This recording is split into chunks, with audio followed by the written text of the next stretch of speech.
好，大家好，我是永红老师。我们今天来介绍一个 AI 的软体。那这个软体其实是针对教育工作者做一个系统性的生成。那这套软体呢，它叫做 Brace Teaching。好，那我们来看一下哈，那它也是一样是 Clone 的扩充套件。那我们在加入扩充套件之后呢，我们使用这个 Clone 的翻译之后呢，我们到了这个页面。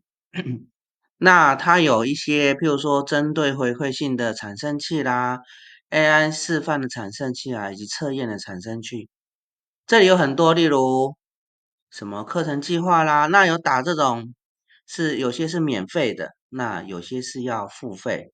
那因为我本身是个特教老师，那我们这边有看到一个很特别的是，例如像是 IEP 的部分，那像 IEP 部分它是需要付费。那我们这边来看一下哈，那但是它这么一个，我们今天先来尝试做的是有关它的简报功能。哇，它的简报功能非常的强大。好，那我们点一下尝试一下之后呢，我们就可以换到另外一个画面里面。那这个画面里面呢，就是酷狗系统里面的简报器哈。那我们来看一下哦。那在我们酷狗翻译完之后呢，我们可以简单的描述说，我们希望生成怎样子的呃主题呢？那我这里就生成有关于情绪管理的主题。那我是要繁体中文，那个我要针对国小4年级，那我想要把它改成国中9年级。那投影片产生10张，那没有影像还是有影像？我们先暂时没有影像。那我们来看一下哦。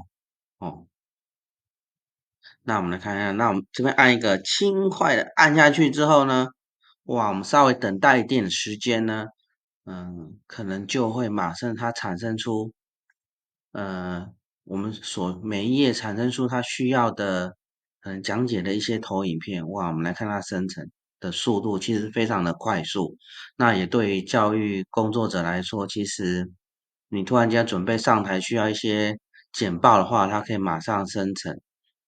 而且内容呢，其实它能够针对国小几年级或国中的部分，其实它都能够很快速的生成。那这部分呢，是我们觉得非常厉害的这个功能。好，在我们说话的时候呢，简报已经生成完毕了。哇，我们来看一下哦。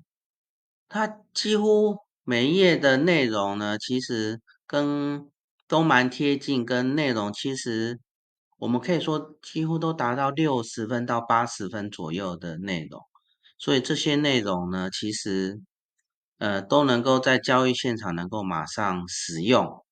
好。